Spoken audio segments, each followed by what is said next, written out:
Мы нашли тысячи планет за пределами Солнечной системы. И самое удивительное, почти ни одна из них не похожа на нашу. Миры, которые перевернули все, что мы думали о планетах, и заставили заново задать главный вопрос. Насколько уникальна Земля? На протяжении тысячелетий человечество смотрело на ночное небо и задавалось вопросом о природе звезд. Древние греки называли их неподвижными огнями, закрепленными на хрустальной сфере, окружающей Землю. Средневековые европейцы видели в них отверстия в небесном своде, сквозь которые просвечивает божественный свет. Философы эпохи Возрождения начали подозревать, что звезды могут быть далекими солнцами, подобными нашему собственному. Однако идея о том, что вокруг этих далеких солнц могут обращаться планеты, оставалась чистой спекуляцией до самого конца XX века.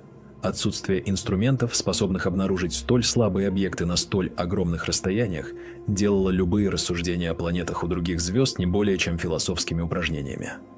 История обнаружения экзопланет представляет собой один из наиболее впечатляющих примеров того, как развитие технологий способно превратить умозрительные гипотезы в наблюдательные факты.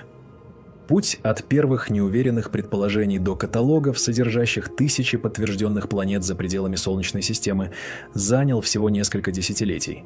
Однако, интеллектуальная подготовка к этому прорыву продолжалась столетиями. Понимание того, что Земля не занимает центрального положения во Вселенной, постепенно расширялось, охватывая все более масштабные структуры. Сначала Земля утратила статус центра мироздания, уступив его Солнцу. Затем Солнце оказалось рядовой звездой на периферии одной из многих галактик. Теперь же выяснилось, что планетные системы представляют собой не исключительную особенность нашего космического окружения, а распространенное явление во всей наблюдаемой Вселенной. Первые серьезные попытки обнаружить планеты у других звезд предпринимались еще в середине 20 века. Астрономы понимали, что планета, обращающаяся вокруг звезды, должна оказывать на нее гравитационное воздействие. Звезда и планета в действительности вращаются вокруг общего центра масс. И хотя этот центр почти всегда находится внутри самой звезды, ее движение вокруг него в принципе можно зафиксировать. Проблема заключалась в том, что это движение крайне мало. Юпитер заставляет Солнце смещаться со скоростью около 13 метров в секунду, что при наблюдении с расстояния в несколько световых лет представляет собой почти неизмеримую величину. Тем не менее, некоторые астрономы заявляли об обнаружении таких смещений. В 60-е годы американский астроном Питер Ван де Камп объявил об открытии планеты у звезды Барнарда, одной из ближайших к Солнцу. Его заявление основывалось на анализе фотографических пластинок, накопленных за десятилетия наблюдений. Однако последующие исследования показали, что обнаруженные им смещения были связаны с систематическими погрешностями телескопа, а не с реальным движением звезды. Подобные неудачи не остановили поиски. Они лишь подчеркнули необходимость разработки более точных методов измерения. К началу 90-х годов спектроскопические технологии достигли уровня, позволявшего регистрировать доплеровское смещение в спектре звезды с точностью в несколько метров в секунду. Принцип метода прост и основан на фундаментальном физическом эффекте. Когда источник света движется к наблюдателю, длина волны излучения уменьшается и спектр смещается в синюю сторону. Когда источник удаляется, длина волны увеличивается и спектр краснеет. Если звезда совершает периодическое движение под воздействием обращающейся планеты, это движение проявляется как периодическое колебание положения спектральных линий. Измеряя эти колебания с достаточной точностью, можно определить период обращения планеты и ее минимальную массу. Минимальную, потому что метод чувствителен только к компоненте движения вдоль луча зрения, и истинная масса планеты может быть больше измеренной в зависимости от наклона орбитальной плоскости. Прорыв произошел в 1995 году. Швейцарские астрономы Мишель Майор и Дидье Келла объявили об обнаружении планеты у звезды 51 Пегаса, расположенной на расстоянии около 50 световых лет от Солнца в созвездии Пегаса. Открытие было встречено с изумлением и скептицизмом, причем не столько из-за самого факта обнаружения экзопланеты, сколько из-за ее свойств. Планета оказалась массой примерно в половину массы Юпитера, однако период ее обращения составлял всего 4 дня. Это означало, что она находится на расстоянии около 7 миллионов километров от своей звезды, что в 20 раз меньше расстояния от Земли до Солнца и в 7 раз меньше расстояния от Меркурия до Солнца. Подобный объект не вписывался ни в какие существовавшие на тот момент теории формирования планетных систем. Согласно стандартной модели, сформировавшейся на основе изучения Солнечной системы, газовые гиганты могут образовываться только на значительном удалении от звезды, где температура достаточно низка для конденсации водяного льда и других летучих веществ. Именно поэтому Юпитер расположен за так называемой снеговой линией, отделяющей внутреннюю, более горячую часть протопланетного диска от внешней, холодной. Обнаружение массивной планеты в непосредственной близости от звезды казалось противоречием. Однако независимые наблюдения быстро подтвердили открытие майора и Келла, и астрономам пришлось пересматривать свои представления о механизмах формирования планетных систем. Объяснение, которое в итоге получило широкое признание, предполагает, что такие планеты действительно формируются далеко от звезды, как и предсказывала теория, однако затем мигрируют внутрь системы. Механизмы миграции связаны с взаимодействием формирующейся планеты с остатками газопылевого диска, из которого образовалась вся система. Гравитационное взаимодействие между планетой и диском приводит к передаче углового момента, и планета может либо смещаться к звезде, либо удаляться от нее в зависимости от конкретных условий. Миграция внутрь оказалась более распространенным исходом, чем предполагалось ранее, и многие массивные планеты в итоге оказываются на орбитах, расположенных гораздо ближе к звезде, чем их первоначальное место формирования. Планеты, подобные обнаруженной у 51 Пегаса, получили название горячих Юпитеров. Этот термин отражает их двойственную природу. По массе и составу они подобны Юпитеру. Однако температура их поверхности достигает 1000 и более градусов из-за близости к звезде. Горячие Юпитеры оказались относительно легко обнаруживаемыми методом лучевых скоростей именно из-за своих экстремальных параметров. Массивная планета на близкой орбите вызывает сильное и быстрое колебание звезды, которое легко зафиксировать спектроскопически. Это привело к тому, что первые годы экзопланетных исследований были отмечены преобладанием открытий именно таких объектов. Однако, это преобладание отражало не реальное распространение горячих Юпитеров во Вселенной, а лишь технические ограничения метода обнаружения. По мере того, как астрономы накапливали опыт и совершенствовали инструменты, стало возможным обнаруживать планеты с более длительными периодами обращения и меньшими массами. К началу 2000-х годов каталог экзопланет насчитывал уже десятки объектов, и среди них начали появляться планеты на более привычных орбитах. Тем не менее, метод лучевых скоростей оставался ограниченным в своих возможностях. Обнаружение планет земного типа требовало точности измерений порядка 10 сантиметров в секунду, что было недостижимо для большинства инструментов того времени. Кроме того, метод позволял определить лишь минимальную массу планеты и период ее обращения, но не давал информации о размере, плотности или составе атмосферы. Параллельно с развитием спектроскопического метода астрономы работали над альтернативным подходом, основанным на наблюдении транзитов. Идея транзитного метода проста. Если орбитальная плоскость планеты ориентирована таким образом, что планета проходит между своей звездой и наблюдателем, она частично затмевает звезду и вызывает небольшое уменьшение ее видимой яркости. Величина этого уменьшения зависит от отношения площади планетного диска к площади звездного диска. Для планеты размером с Юпитер, проходящей перед солнцеподобной звездой, падение яркости составляет около 1%.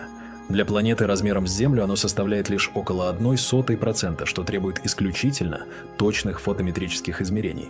Преимущество транзитного метода заключается в том, что он позволяет непосредственно измерить размер планеты. Зная, какую долю звездного диска закрывает планета, и зная размер самой звезды, можно вычислить радиус планеты. Если та же планета обнаружена также методом лучевых скоростей, становится известна ее масса. Сочетание массы и радиуса дает плотность, которая является ключевым параметром для определения состава планеты. Газовые гиганты имеют низкую плотность, сравнимую с плотностью воды или даже меньшую. Каменистые планеты, подобные Земле, значительно плотнее. Ледяные планеты занимают промежуточное положение. Первое надежное наблюдение транзита экзопланеты было осуществлено в 2000 году, когда группа астрономов зафиксировала прохождение планеты у звезды HD 2 094 588. Эта планета была предварительно обнаружена методом лучевых скоростей, и транзитные наблюдения подтвердили ее существование независимым способом. Измеренный радиус планеты оказался примерно на 30% больше радиуса Юпитера, что свидетельствовало о ее раздутом состоянии из-за высокой температуры. Этот результат продемонстрировал потенциал транзитного метода для детального изучения свойств экзопланет. Однако транзитный метод имеет существенные ограничения. Вероятность того, что орбитальная плоскость планеты ориентирована благоприятным образом, невелика.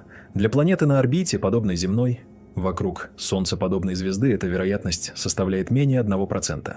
Это означает, что для обнаружения значительного числа транзитных планет необходимо наблюдать огромное количество звезд одновременно. Именно такой подход был реализован в космической миссии Кеплер, запущенной в 2009 году. Космический телескоп Кеплер представлял собой относительно скромный по размерам инструмент с главным зеркалом диаметром около метра.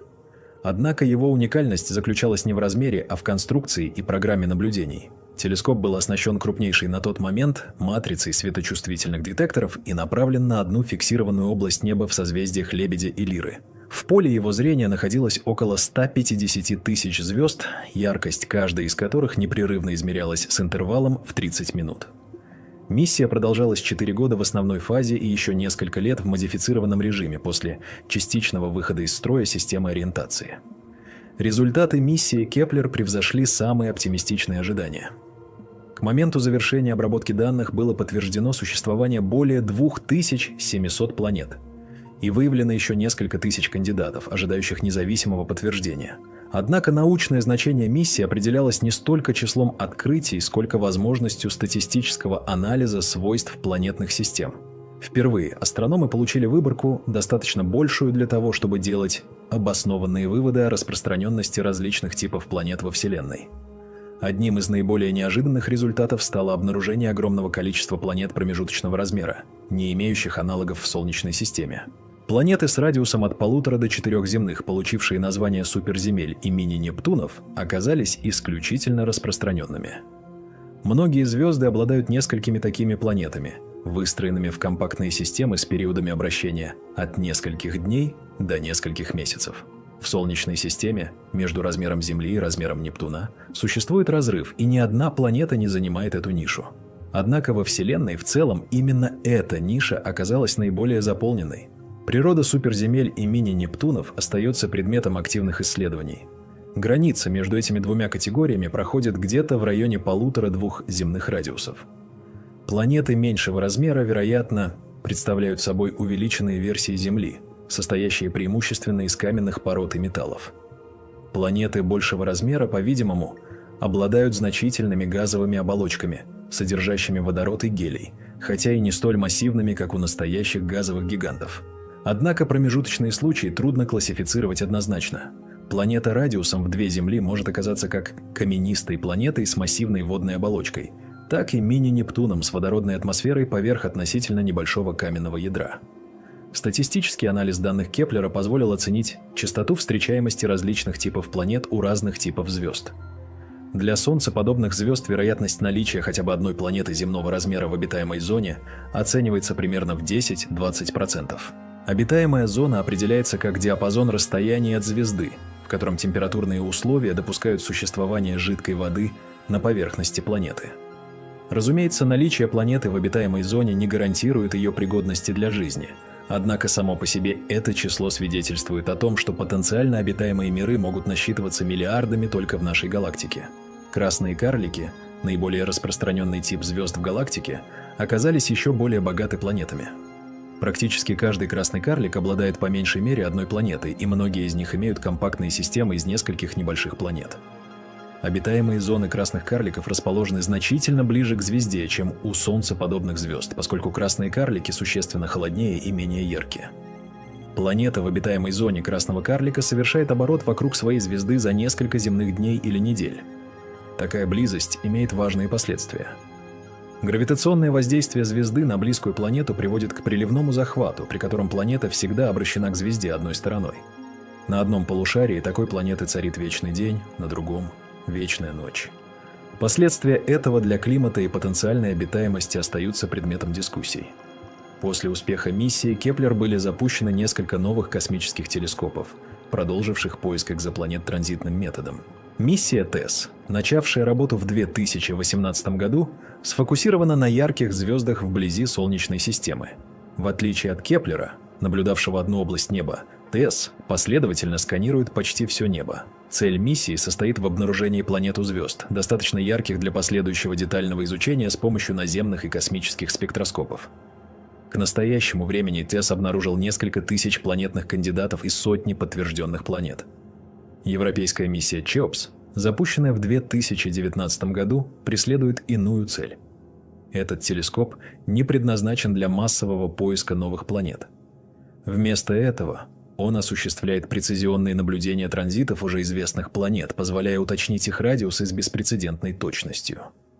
Точное знание радиуса в сочетании с точным знанием массы, полученным из наземных спектроскопических наблюдений, позволяет установить плотность планеты и ограничить возможные модели ее внутреннего строения. Параллельно с развитием транзитного метода продолжалось совершенствование спектроскопических инструментов. Новое поколение спектрографов, таких как HARPS в Европейской Южной обсерватории и его модификации, достигло точности измерения лучевых скоростей порядка 1 метра в секунду и даже лучше. Это открыло возможность обнаружения планет с массой в несколько земных на орбитах вокруг близких звезд. Одним из наиболее значимых результатов стало открытие планеты у ближайшей к Солнцу звезды – Проксимы Центавра. Эта планета, получившая название Проксима Центавра b, имеет массу около 1,3 земной и находится в обитаемой зоне своей звезды. Расстояние до нее составляет немногим более 4 световых лет, что делает ее наиболее близким известным кандидатом на потенциально обитаемый мир за пределами Солнечной системы.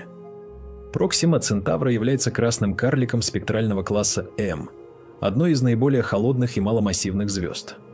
Ее светимость составляет лишь около 0,05 светимости Солнца, и обитаемая зона располагается на расстоянии примерно 7 миллионов километров от звезды. На таком расстоянии орбитальный период составляет около 11 дней. Планета, по всей вероятности, находится в приливном захвате и всегда обращена к звезде одной стороной. Однако более серьезную угрозу для потенциальной обитаемости представляет высокая активность звезды. Красные карлики, особенно молодые, подвержены частым и мощным вспышкам, которые могут значительно превосходить по интенсивности солнечные. Ультрафиолетовое и рентгеновское излучение во время таких вспышек способно разрушать молекулы в атмосфере планеты и в долгосрочной перспективе полностью лишить планету газовой оболочки. Помимо планет, обнаруженных транзитным методом и методом лучевых скоростей, существуют также планеты, открытые с помощью иных подходов. Метод прямого наблюдения предполагает получение изображения самой планеты отдельно от ее звезды. Это технически чрезвычайно сложная задача, поскольку звезда в миллиарды раз ярче отраженного планетой света. Для подавления звездного света используются специальные устройства – коронографы, а также адаптивная оптика, компенсирующая искажение земной атмосферы. Несмотря на трудности, метод прямого наблюдения позволил обнаружить несколько десятков планет, преимущественно массивных газовых гигантов на широких орбитах вокруг молодых звезд. Молодые планеты сохраняют тепло, оставшееся от процесса формирования, и излучают в инфракрасном диапазоне достаточно интенсивно для обнаружения современными инструментами. Метод гравитационного микролинзирования основан на ином физическом принципе. Когда одна звезда проходит между наблюдателем и более далекой фоновой звездой, гравитационное поле ближней звезды отклоняет лучи света от дальней и вызывает временное увеличение ее видимой яркости. Если у ближней звезды имеется планета, она вносит дополнительное искажение в кривую усиления. Анализ формы этой кривой позволяет определить массу и орбитальные параметры планеты. Преимущество метода состоит в его чувствительности к планетам на широких орбитах, которые труднодоступны для транзитного метода и метода лучевых скоростей. Недостаток заключается в том, что каждое событие микролинзирования уникально и неповторимо, и обнаруженную планету невозможно наблюдать повторно. Астрометрический метод, предполагающий измерение смещения положения звезды на небесной сфере под воздействием планеты, долгое время оставался нереализованным из-за требуемой исключительной точности. Однако космический телескоп Гайя, измеряющий положение более миллиарда звезд с микросекундной точностью, начинает выявлять астрометрические сигналы от массивных планет. Ожидается, что полный анализ данных Гайя приведет к обнаружению тысяч новых экзопланет и позволит впервые определить истинные массы и орбитальные наклонения для многих систем. Переходя от методов обнаружения к характеристикам обнаруженных планет, следует отметить поразительное разнообразие, с которым столкнулись исследователи. Солнечная система, долгое время служившая единственным образцом планетной системы, оказалась далеко не типичной. Многие из закономерностей, считавшихся универсальными, оказались лишь частными случаями. Четкое разделение на внутренние каменистые планеты и внешние газовые гиганты, характерное для Солнечной системы, не обнаруживается в большинстве других систем. Массивные планеты нередко располагаются вблизи звезды, а небольшие каменистые планеты встречаются на самых разных орбитах. Орбиты экзопланет также демонстрируют значительно большее разнообразие, чем орбиты планет Солнечной системы. Планеты Солнечной системы движутся по почти круговым орбитам, лежащим практически в одной плоскости. Многие экзопланеты имеют сильно вытянутые эллиптические орбиты, на которых расстояние до звезды меняется в несколько раз в течение одного оборота. Такие планеты испытывают экстремальные сезонные колебания температуры, которые трудно сопоставить с земным опытом. Существуют также планеты на ретроградных орбитах, движущиеся в направлении, противоположном вращению звезды. Объяснение подобных конфигураций требует привлечения сложных сценариев динамической эволюции, включающих гравитационное взаимодействие между несколькими планетами и потенциальное влияние далеких звездных компаньонов. Компактные многопланетные системы, обнаруженные в большом количестве миссий Кеплер, представляют собой еще один тип конфигураций, не имеющий точного аналога в Солнечной системе. В таких системах 5, 6 или даже более планет умещаются на орбитах, которые в Солнечной системе заняла бы одна Венера или Меркурий. Планеты располагаются настолько близко друг к другу, что их взаимные гравитационные возмущения заметны на масштабе времени в годы и десятилетия. Анализ этих возмущений позволяет измерять массы планет без привлечения спектроскопических наблюдений, что особенно ценно для планет у слабых звезд. Системы, находящиеся в орбитальных резонансах, привлекают особое внимание теоретиков. Орбитальный резонанс возникает, когда периоды обращения двух или более планет находятся в простом целочисленном отношении.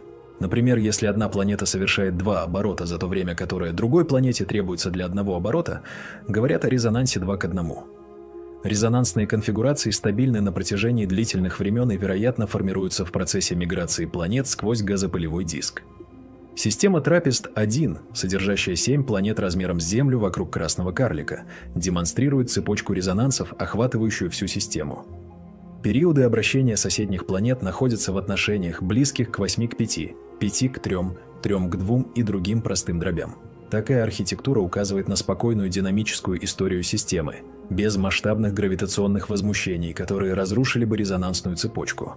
Изучение атмосфер экзопланет представляет собой одно из наиболее перспективных и технически сложных направлений современной астрономии.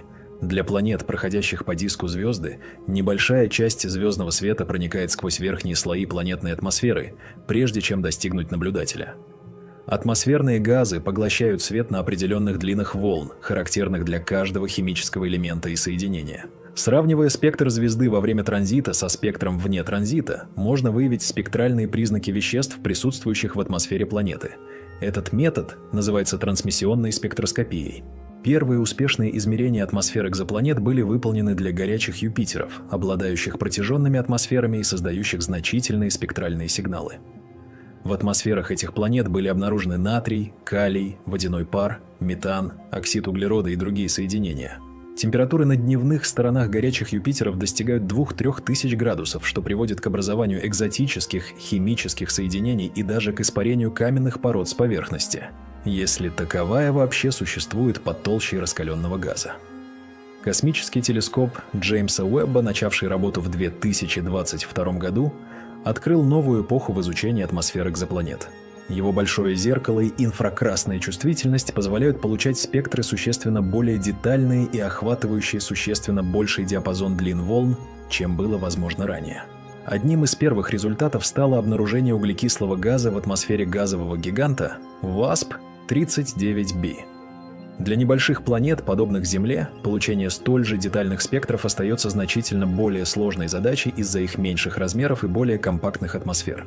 Тем не менее, первые попытки изучения атмосфер каменистых планет в системе Траппист-1 уже предпринимаются, и результаты ожидаются в ближайшие годы. Помимо трансмиссионной спектроскопии, существует также эмиссионная спектроскопия, основанная на наблюдении теплового излучения самой планеты. Когда планета скрывается за звездой, суммарный поток излучения от системы уменьшается на величину, соответствующую вкладу планеты. Сравнение спектров до и после затмения позволяет выделить спектр самой планеты и определить состав и структуру ее атмосферы. Этот метод наиболее эффективен для горячих планет, излучающих значительную долю энергии в инфракрасном диапазоне. Вопрос о потенциальной обитаемости экзопланет неизбежно возникает при обсуждении этой темы. Следует подчеркнуть, что на данный момент не существует надежных свидетельств наличия жизни за пределами Земли. Все рассуждения об обитаемости экзопланет носят характер оценки потенциала, основанной на экстраполяции земного опыта и физико-химических соображений. Критерии обитаемости остаются предметом дискуссий, и различные исследователи предлагают различные подходы к определению того, что считать обитаемой планетой. Наиболее распространенный критерий связан с возможностью существования жидкой воды на поверхности планеты. Жидкая вода рассматривается как необходимое условие для жизни, подобной земной, поскольку вода служит универсальным растворителем для биохимических реакций и участвует непосредственно во многих метаболических процессах. Условия для существования жидкой воды определяются температурой поверхности планеты, которая, в свою очередь, зависит от светимости звезды, расстояния до нее и свойств планетной атмосферы.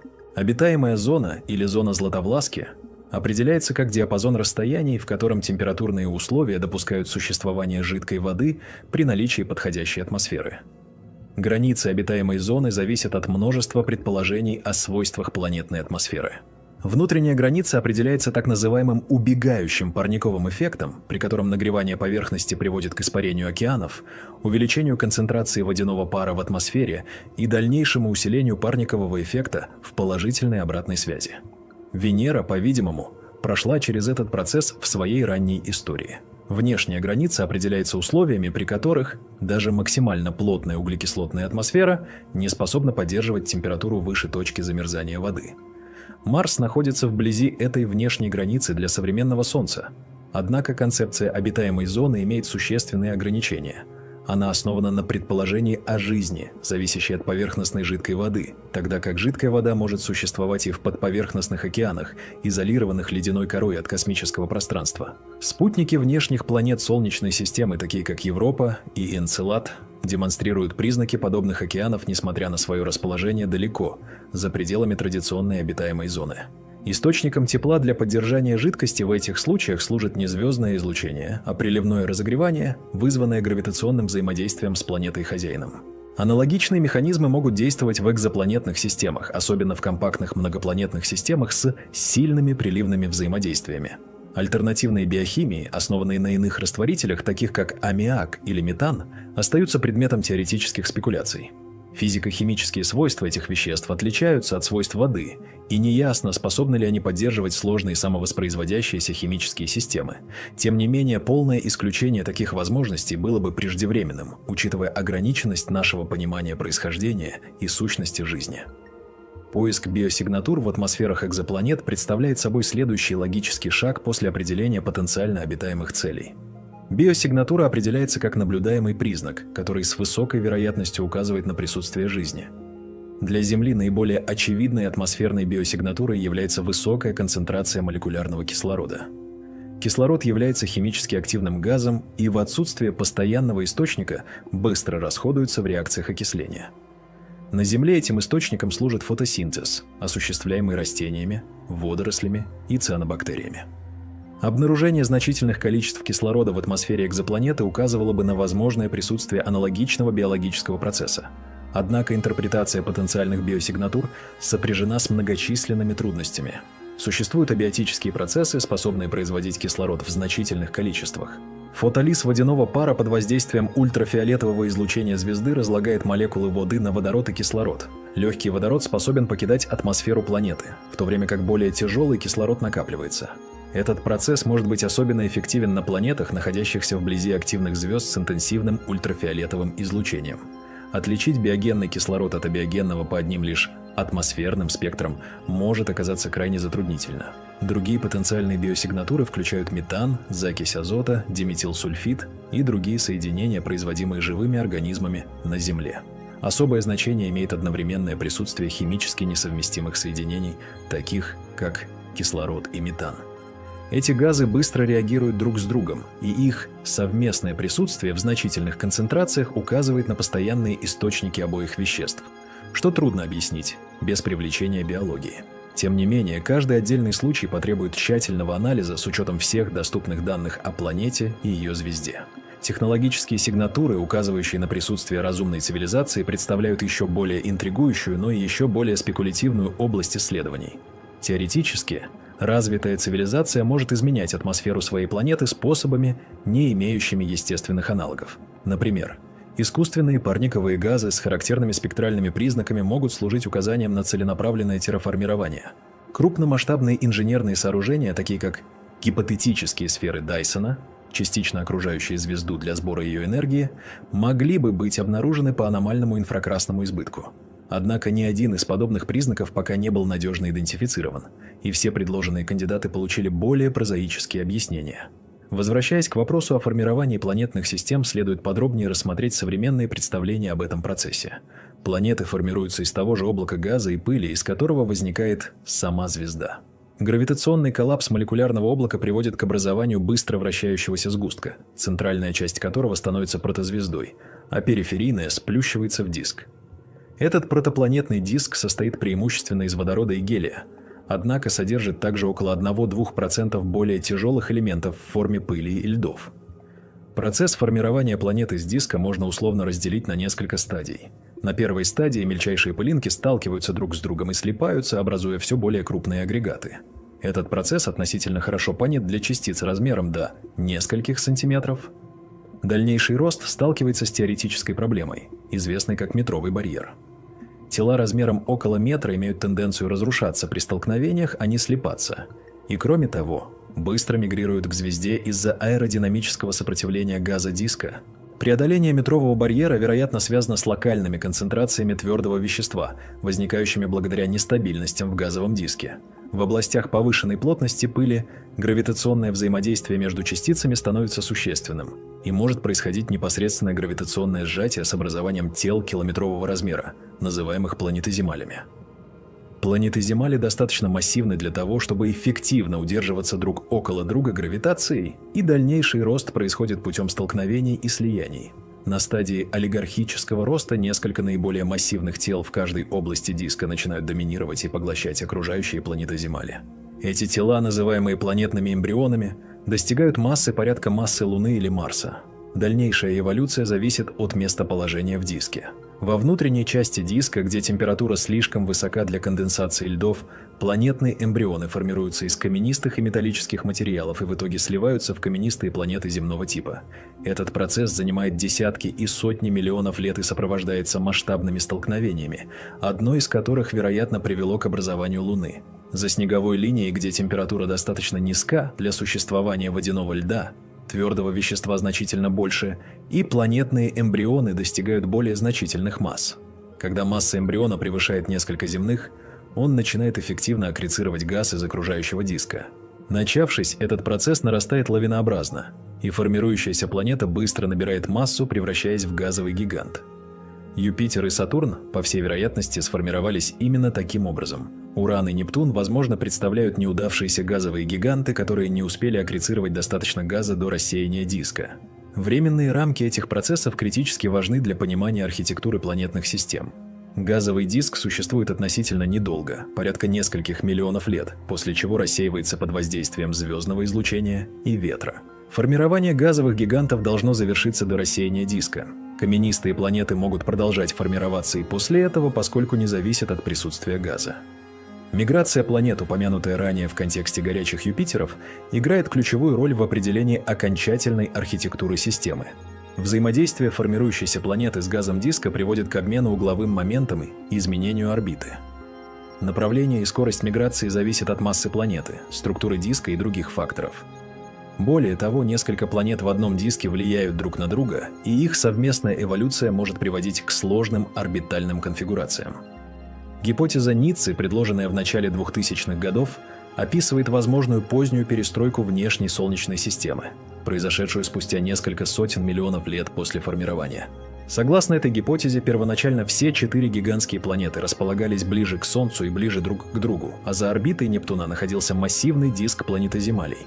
Гравитационное взаимодействие планет с этим диском привело к медленной миграции Юпитера внутрь и Сатурна, Урана и Нептуна наружу. В определенный момент Юпитер и Сатурн пересекли резонанс 2 к 1, что дестабилизировало всю систему. Орбиты Урана и Нептуна стали хаотическими, планеты обменялись местами, и диск планетоземалей был рассеян по всей Солнечной системе. Этот эпизод мог быть ответственен за позднюю тяжелую бомбардировку, следы которой видны на поверхности Луны. Экзопланетные наблюдения показывают, что подобные динамические перестройки могут быть распространенным явлением. Планеты на высокоэллиптических орбитах, планеты на ретроградных орбитах, одиночные горячие Юпитеры без каменистых компаньонов – все эти конфигурации указывают на турбулентное прошлое соответствующих систем. Напротив, системы в резонансных цепочках, вероятно, избежали масштабных возмущений и сохраняют конфигурацию, близкую к первоначальной. Разнообразие планетных систем во многом определяется начальными условиями, массой и металличностью протозвездного диска, массой и спектральным классом центральной звезды, возможным присутствием звездных компаньонов или близких звезд, влияющих на диск извне.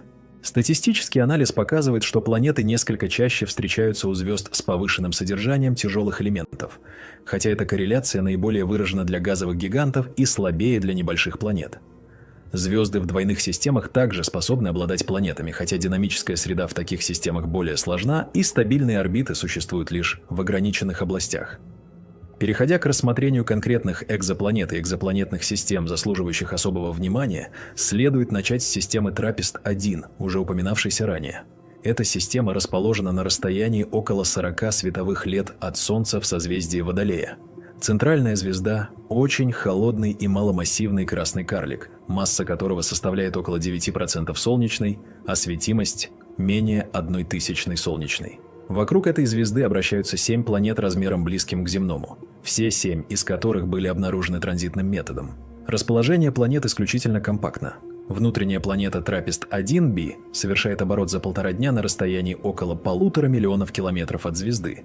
Внешняя планета ТРАППИСТ-1h имеет период около 19 дней и находится на расстоянии около 9 миллионов километров.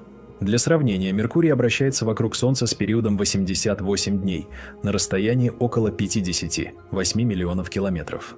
3 средние планеты системы D, E и F находятся в пределах обитаемой зоны звезды, что делает эту систему одной из наиболее интересных для поиска признаков жизни. Измерения плотности планет ТРАППИСТ-1, выполненные путем анализа гравитационных возмущений между планетами, показывают, что все они состоят преимущественно из каменистых пород, однако некоторые могут содержать значительную долю воды или других летучих веществ. Планета ТРАППИСТ-1 по своим размерам и плотности наиболее близка к Земле и рассматривается как приоритетная цель для атмосферных исследований. Первые наблюдения с космического телескопа Джеймса Уэбба уже проведены, однако однозначных результатов относительно наличия или отсутствия атмосферы пока не получено. Система Кеплер-11, открытая в 2011 году, представляет собой характерный пример компактной многопланетной системы вокруг солнцеподобной звезды. 6 планет этой системы имеют орбитальные периоды от 10 до 118 дней, и все они умещаются внутри орбиты Венеры. Размеры планет варьируются от 2 до 4 земных радиусов, что соответствует категории мини-Нептунов. Плотности планет, измеренные благодаря их взаимным гравитационным возмущениям, оказались неожиданно низкими, что указывает на присутствие массивных водородно-гелиевых оболочек поверх относительно небольших каменных ядер. Планета Кеплер-452b, объявленная в 2015 году, получила широкую известность как наиболее близкий на тот момент аналог Земли. Эта планета обращается вокруг звезды, очень похожей на Солнце по массе, температуре и светимости, с периодом около 385 дней, что практически совпадает с земным годом. Радиус планеты оценивается примерно в 1,6 земного. Однако масса планеты не измерена из-за слабости сигнала лучевых скоростей, и состав планеты остается неизвестным. Планета может оказаться как увеличенной версией Земли, так и мини-Нептуном с плотной водородной атмосферой. Система LHS 1140, расположенная на расстоянии около 40 световых лет в созвездии Кита, привлекла внимание благодаря планете LHS 1140b, находящейся в обитаемой зоне Красного карлика. Эта планета имеет радиус около 1,7 земного и массу около 7 земных, что дает плотность, сопоставимую с земной или несколько превышающую ее. Высокая плотность указывает на преимущественно каменистый состав, что делает планету перспективной целью для поиска атмосферы. Недавние наблюдения с телескопа Джеймса Уэбба предоставили данные, совместимые либо с полным отсутствием атмосферы, либо с атмосферой, богатой водяным паром. Окончательное разрешение этой неопределенности потребует дополнительных наблюдений. Система TOI-700, обнаруженная миссией TESS в 2020 году, содержит по меньшей мере 4 планеты вокруг Красного карлика на расстоянии около 100 световых лет. Две из этих планет, TOI-700D и TOI-700E, находятся в обитаемой зоне и имеют размеры, близкие к земному. Относительная яркость звезды делает эту систему доступной для детального спектроскопического изучения, и она входит в число приоритетных целей для будущих атмосферных наблюдений. Планета К-218b представляет собой необычный случай. Эта планета обращается вокруг Красного карлика на расстоянии около 120 световых лет, с периодом около 33 дней. Ее радиус составляет около 2,6 земного, а масса – около 9 земных, что помещает ее на границу между суперземлями и мини-Нептунами. Наблюдения с телескопа Джеймса Уэбба в 2023 году выявили присутствие метана и углекислого газа в ее атмосфере и возможные признаки диметилсульфида, соединение, которое на Земле производится преимущественно биологическими процессами. Эти результаты вызвали значительный интерес и дискуссии. Однако интерпретация остается неоднозначной. Планета, вероятно, представляет собой так называемый Гекиан-мир – объект с водородной атмосферой поверх глубокого водного океана. Условия на такой планете радикально отличаются от земных, и возможность существования жизни в подобной среде остается открытым вопросом. Обращаясь к перспективам будущих исследований, следует отметить несколько ключевых направлений.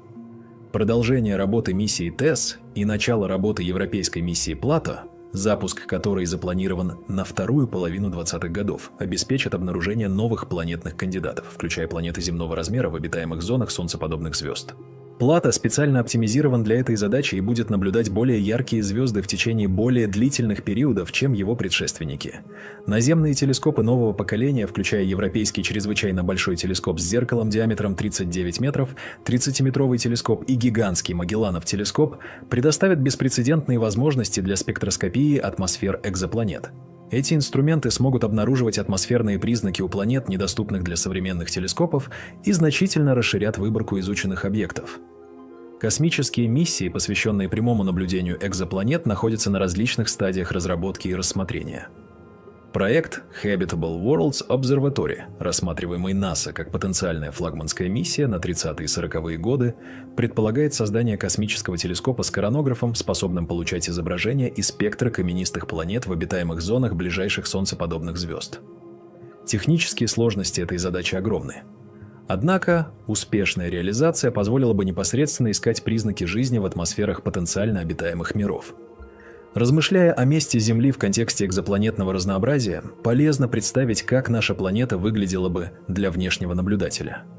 Земля представляет собой каменистую планету радиусом около 6400 километров, обращающуюся вокруг звезды спектрального класса Г с периодом около 365 дней. Ее атмосфера состоит преимущественно из азота с примесью кислорода, аргона, водяного пара и следовых количеств других газов. Высокая концентрация молекулярного кислорода в термодинамическом неравновесии с метаном представляет собой потенциальную биосигнатуру, которая могла бы быть обнаружена достаточно чувствительным инструментом. Поверхность Земли покрыта океанами примерно на 70%, и спектральные признаки жидкой воды могли бы быть выявлены в отраженном свете. Облачный покров создает значительную переменность альбедо, которая также могла бы быть замечена при достаточно длительных наблюдениях. Наконец, искусственное освещение на ночной стороне и радиопередачи в различных диапазонах представляют собой технологические сигнатуры, хотя их обнаружение на межзвездных расстояниях находится далеко за пределами современных возможностей. Если бы цивилизация, подобная нашей, наблюдала Солнечную систему с расстояния в несколько десятков световых лет современными методами, она, скорее всего, обнаружила бы Юпитер методом лучевых скоростей, возможно, также Сатурн при достаточной точности измерений. Обнаружение Земли транзитным методом потребовало бы удачного совпадения ориентации орбитальной плоскости, вероятность которого составляет менее 0,5%. Прямое наблюдение Земли в отраженном свете находилось бы на пределе возможностей или за его пределами. Понимание того, насколько трудно обнаружить планету вроде Земли даже с близкого по космическим меркам расстояния, помогает осознать масштаб технического достижения, представляемого современными экзопланетными исследованиями. Каждое открытие является результатом десятилетий инструментальной разработки, теоретического моделирования и кропотливого анализа данных. И все же уже накопленная информация позволяет делать выводы фундаментального характера. Планеты не являются редким исключением. Напротив, они представляют собой естественный побочный продукт процесса звездообразования. Практически каждая звезда в галактике обладает по меньшей мере одной планетой. Малые планеты размером меньше Нептуна встречаются значительно чаще, чем газовые гиганты. Планеты в обитаемых зонах солнцеподобных звезд существуют и, вероятно, исчисляются миллиардами только в нашей галактике. Эти выводы трансформируют понимание места человечества во Вселенной. На протяжении большей части истории само существование планет за пределами Солнечной системы оставалось недоказанным предположением. Теперь же Экзопланеты стали предметом эмпирического изучения, и вопрос о жизни во Вселенной перешел из сферы чистой философии в область наблюдательной науки. Ответ на этот вопрос, каким бы он ни оказался, будет иметь глубокие последствия для понимания природы жизни и нашего места в космосе. Изучение экзопланет продолжает расширять границы познания. Каждый новый инструмент открывает доступ к прежде недоступным классам объектов. Каждое теоретическое исследование углубляет понимание процессов формирования и эволюции планетных систем. Каждое наблюдение атмосферы приближает к ответу на вопрос о возможности существования жизни за пределами Земли. Путь от первых неуверенных детекций до современного каталога тысяч подтвержденных планет занял менее 3 десятилетий. Следующие 3 десятилетия обещают принести открытия, которые трудно предвидеть с нынешней точки зрения. Одним из интригующих вопросов, возникающих при анализе экзопланетного разнообразия, является вопрос о типичности Солнечной системы.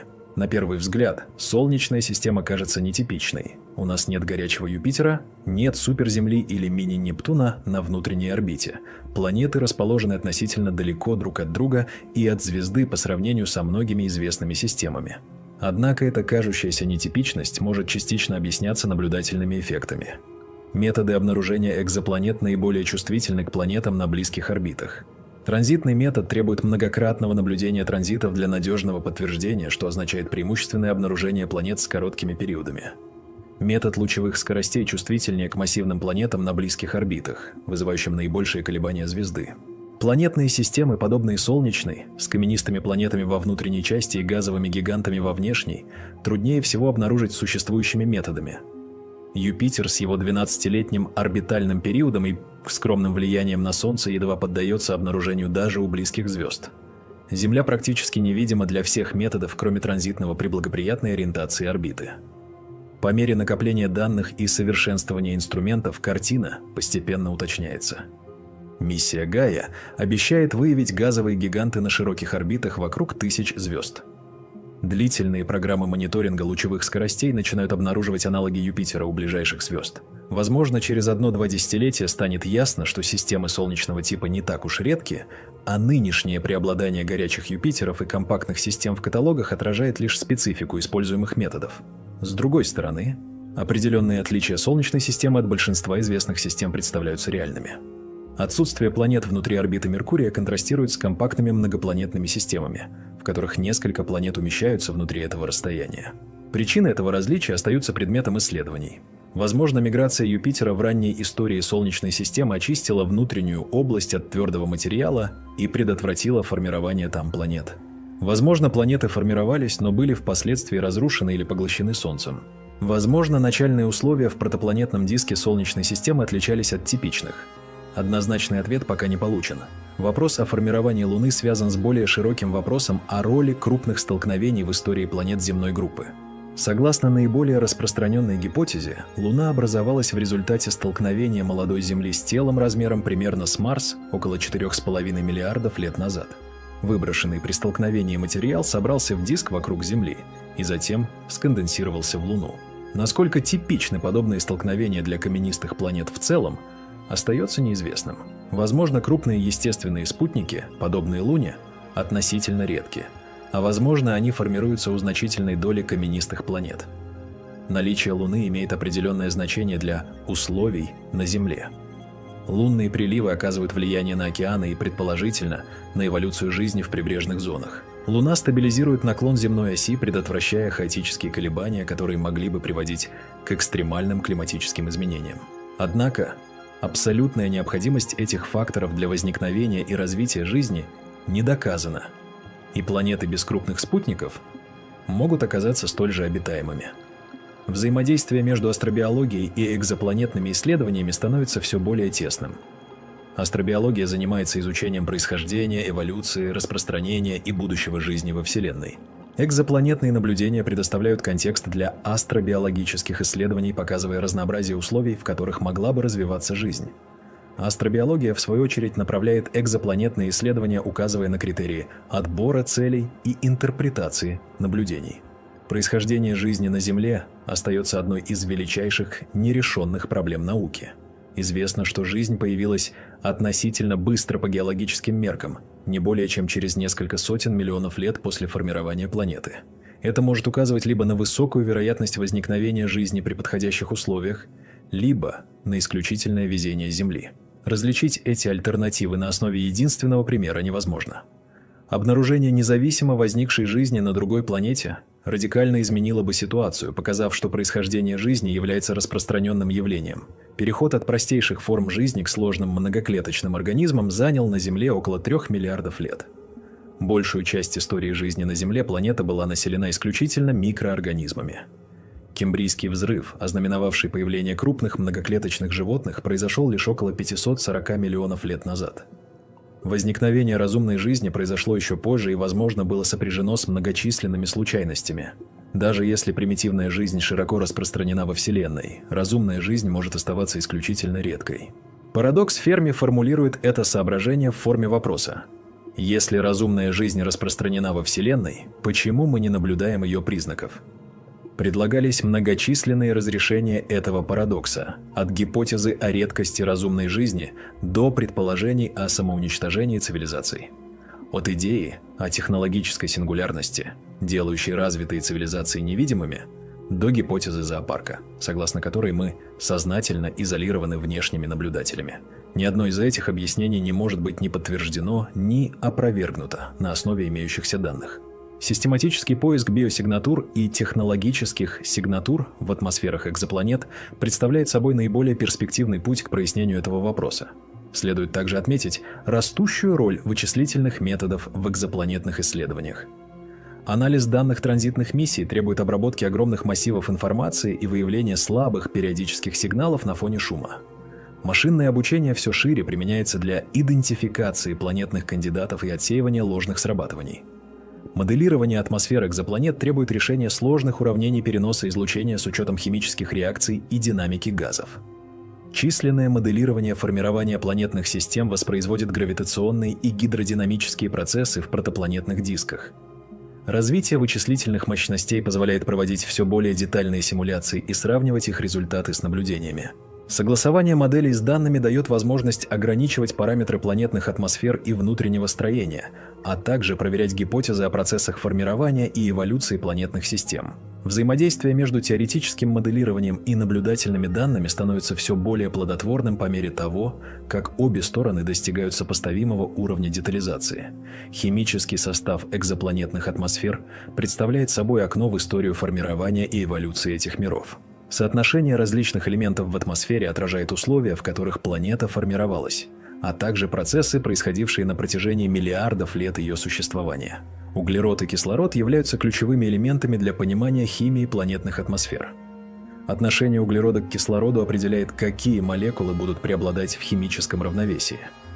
При низком отношении углерода к кислороду, характерном для Солнечной системы, избыточный кислород связывается в воду и силикаты. При высоком отношении избыточный углерод может формировать углерод-содержащие соединения, такие как метан, угарный газ и даже графит или алмаз в экстремальных условиях. Измерения отношения углерода к кислороду в атмосферах горячих Юпитеров показывают значительный разброс значений, что свидетельствует о разнообразии условий формирования этих планет. Некоторые планеты, по-видимому, формировались в областях протопланетного диска, обогащенных углеродом, возможно, за пределами так называемой снеговой линии угарного газа. Другие планеты демонстрируют солнцеподобные соотношения элементов.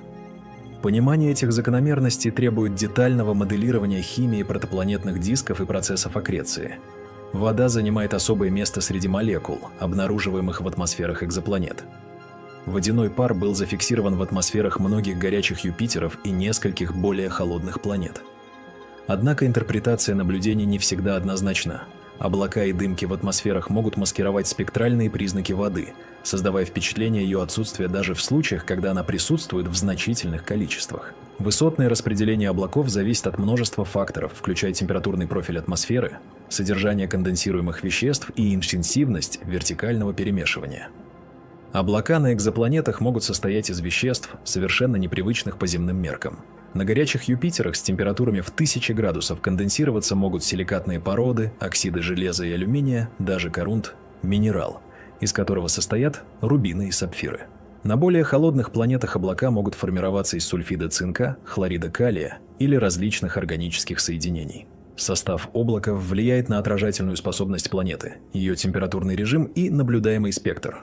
Изучение климата экзопланет представляет собой естественное продолжение изучения их атмосфер. Климатические модели, первоначально разработанные для Земли, адаптируются для применения к планетам с радикально иными условиями. Моделирование климата синхронно вращающихся планет, постоянно обращенных к своей звезде одной стороной, выявило ряд интересных особенностей. Температурный контраст между дневной и ночной сторонами может достигать сотен градусов, однако эффективная атмосферная циркуляция способна переносить тепло и смягчать этот контраст. На границе дня и ночи, в так называемой терминаторной зоне, условия могут оставаться умеренными даже при экстремальных температурах на дневной стороне. Наличие океана существенно изменяет климатическую динамику синхронно вращающейся планеты. Жидкая вода обладает высокой теплоемкостью и способна накапливать и переносить значительное количество тепла. Океанические течения могут поддерживать открытую воду на ночной стороне планеты, несмотря на отсутствие прямого звездного освещения. Ледяной покров, если он формируется, обладает высокой отражательной способностью и может вызывать положительную обратную связь, приводящую к глобальному оледенению. Баланс между этими процессами определяет, будет ли планета сохранять жидкую воду на поверхности в долгосрочной перспективе. Эволюция планетных атмосфер на протяжении миллиардов лет является еще одним важным аспектом, влияющим на потенциальную обитаемость. Атмосферы не являются статичными образованиями. Они постоянно изменяются под воздействием вулканизма, химических реакций с поверхностью и океанами, воздействия звездного излучения и потери газов в космос. Молодые планеты, как правило, обладают более массивными атмосферами, унаследованными от протопланетного диска или выделенными в процессе дегазации. С течением времени эти атмосферы могут существенно изменяться. Атмосферная эрозия под воздействием звездного излучения и ветра представляет особую угрозу для планет вблизи активных звезд. Красные карлики, несмотря на свою низкую светимость в видимом диапазоне, часто являются мощными источниками ультрафиолетового и рентгеновского излучения, особенно в молодом возрасте. Это излучение способно нагревать верхние слои планетной атмосферы до 1000 градусов, вызывая интенсивное истечение газа в космос. Малые планеты с их относительно слабым гравитационным полем особенно уязвимы к этому процессу.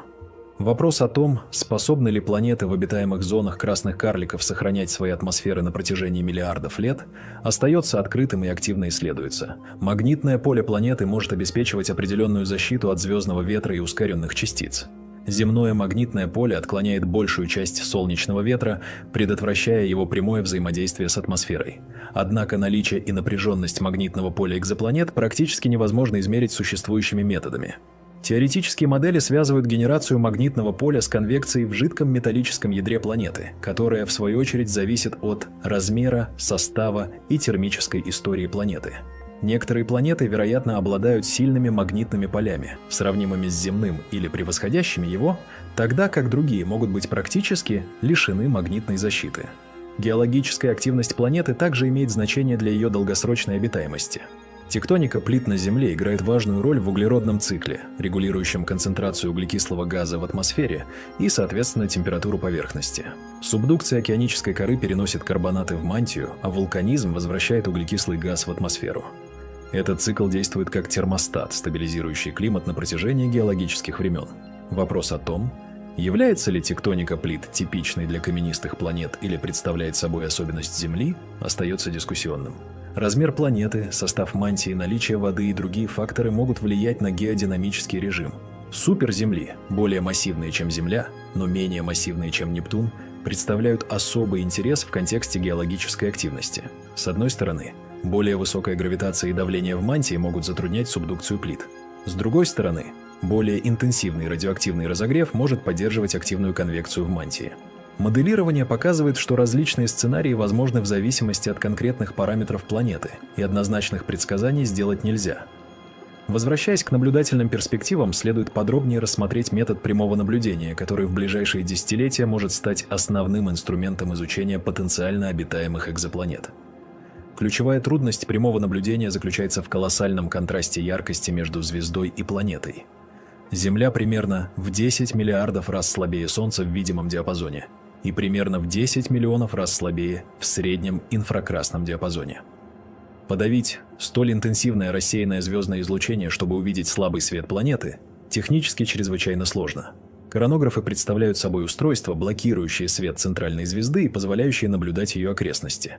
Современные коронографы способны достигать контраста порядка 1 к миллиону, что достаточно для наблюдения молодых, самосветящихся планет, но недостаточно для земноподобных планет в отраженном свете. Разрабатываемые коронографы следующего поколения нацелены на достижение контраста порядка 1 к 10 миллиардам, что теоретически позволит наблюдать каменистые планеты в обитаемых зонах ближайших солнцеподобных звезд.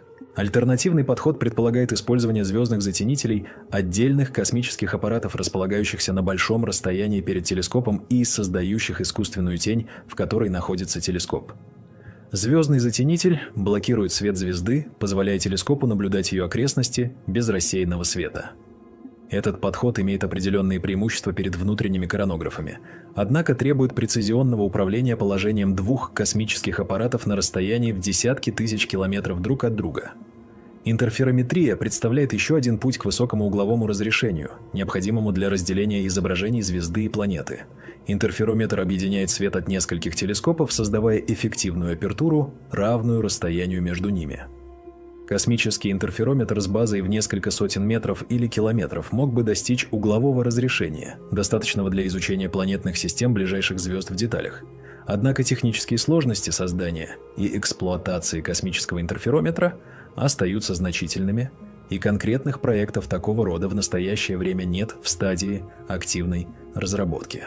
Спектроскопия высокого разрешения с Земли предлагает еще один подход к изучению атмосфер экзопланет, отличный от космических наблюдений. При наблюдении планеты на разных фазах ее орбиты доплеровское смещение спектральных линий планетной атмосферы изменяется по мере того, как планета приближается к наблюдателю или удаляется от него. Это смещение позволяет отделить спектр планеты от спектра звезды и земной атмосферы, несмотря на их значительно большую интенсивность. Метод особенно эффективен для горячих Юпитеров с их быстрыми орбитальными скоростями и протяженными атмосферами. С помощью этого метода были получены детальные спектры атмосфер ряда горячих Юпитеров, выявившие присутствие воды, угарного газа, метана и других молекул. Измерения скорости ветров в атмосферах этих планет показали наличие мощных струйных течений, переносящих газ с дневной стороны на ночную со скоростями в несколько километров в секунду. Применение этого метода к небольшим планетам земного типа остается перспективой будущего, требующей телескопов большей собирающей площади. Проект LIFE, рассматриваемый Европейским космическим агентством, предполагает создание космического инфракрасного интерферометра для изучения атмосфер каменистых экзопланет. Наблюдения в среднем инфракрасном диапазоне имеют определенные преимущества перед наблюдениями в видимом свете.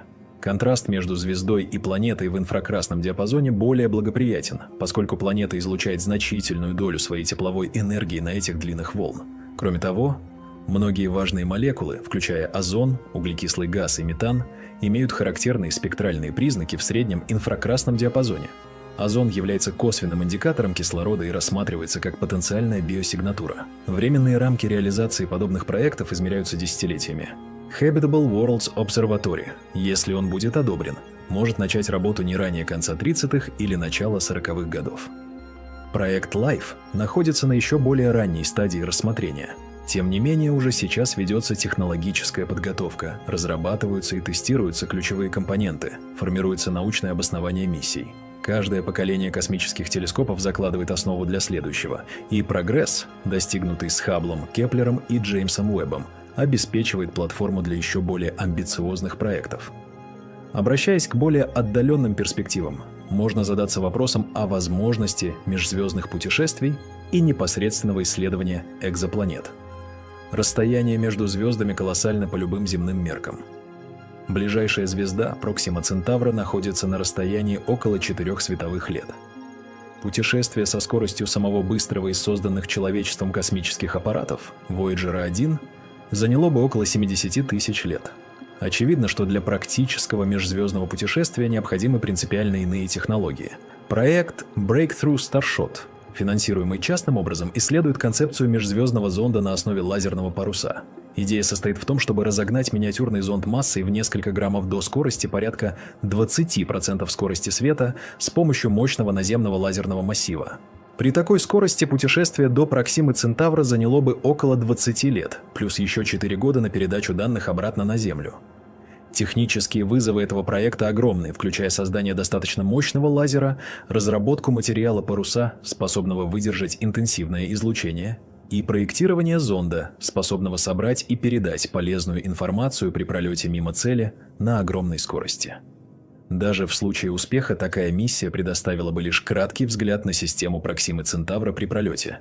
Замедление для выхода на орбиту вокруг планеты потребовало бы еще более экзотических технологий, находящихся за пределами нынешних возможностей. Тем не менее, сама идея межзвездного путешествия перешла из области чистой фантастики в область технологических исследований, что само по себе является показателем прогресса. Размышляя о природе жизни и разума во Вселенной, следует признать глубину нашего незнания. Единственный известный пример жизни – земная жизнь, основан на углеродной химии в водной среде. Насколько этот пример типичен или исключителен, мы не знаем. Возможно, жизнь возникает практически неизбежно при определенных условиях, и галактика изобилует живыми мирами. Возможно, возникновение жизни требует столь редкого сочетания обстоятельств, что Земля является единственным обитаемым миром в наблюдаемой Вселенной. Возможно, истина лежит где-то между этими крайностями. Переход от простейшей жизни к сложным организмам и далее к разумным существам представляет отдельную последовательность маловероятных событий. На Земле этот переход занял миллиарды лет и, возможно, был сопряжен со множеством случайностей. Массовые вымирания, изменения климата, эволюционные инновации – все это играло роль в формировании той линии, которая в итоге привела к человечеству. Воспроизведение этой последовательности на других планетах не гарантировано даже при наличии жизни. Понятие разума само по себе неоднозначно определено. Различные формы когнитивных способностей демонстрируют многие животные на Земле, и границы между разумным и неразумным поведением размыты. Технологическая цивилизация, способная изменять свою планету и посылать сигналы в космос, представляет еще более специфическое и, возможно, редкое явление. Человечество обладает такими способностями лишь несколько десятилетий из миллионов лет своего существования как биологического вида.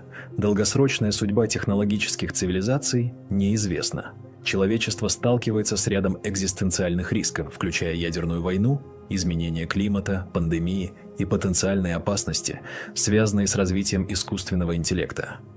Способность цивилизации преодолевать подобные кризисы и существовать на протяжении миллионов или миллиардов лет является открытым вопросом.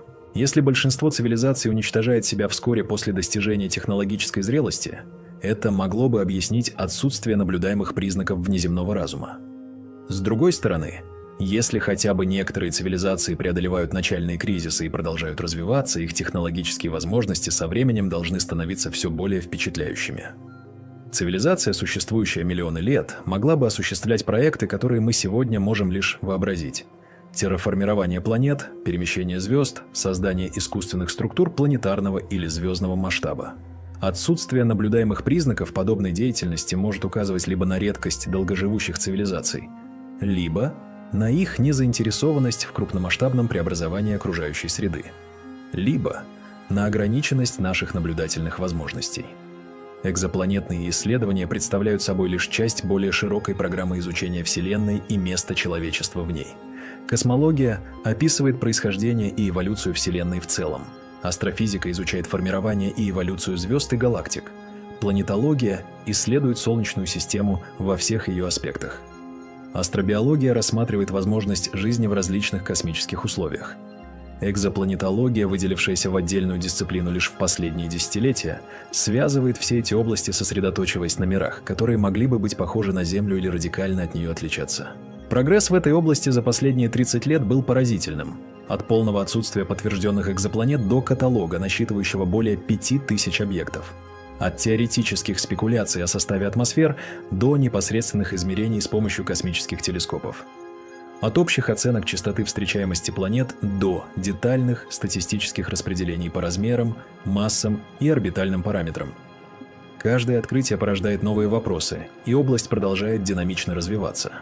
Общественный интерес к экзопланетам отражает фундаментальную человеческую любознательность относительно нашего места во Вселенной. Вопрос о том, одиноки ли мы, задавался на протяжении всей человеческой истории. Однако лишь сейчас появляются инструменты, способные дать на него эмпирически обоснованный ответ. Этот ответ, каким бы он ни оказался, будет иметь глубокие философские и культурные последствия. Обнаружение жизни за пределами Земли подтвердило бы, что феномен жизни не уникален для нашей планеты. Отсутствие такого обнаружения при достаточно тщательном поиске могло бы указывать на исключительную редкость жизни и, возможно, на особую ответственность, которую это накладывает на человечество как на носителя этого редкого феномена. Научное сообщество придерживается осторожного подхода к интерпретации результатов.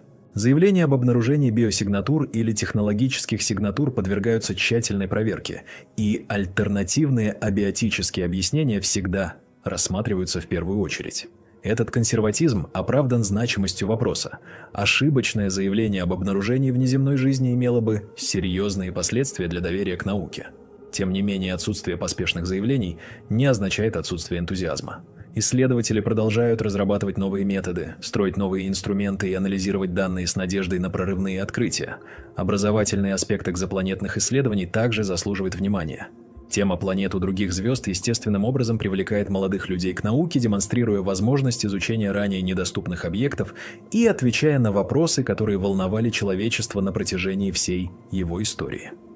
Многие современные астрономы выбрали свою профессию под впечатлением от первых открытий экзопланет в 90-е годы.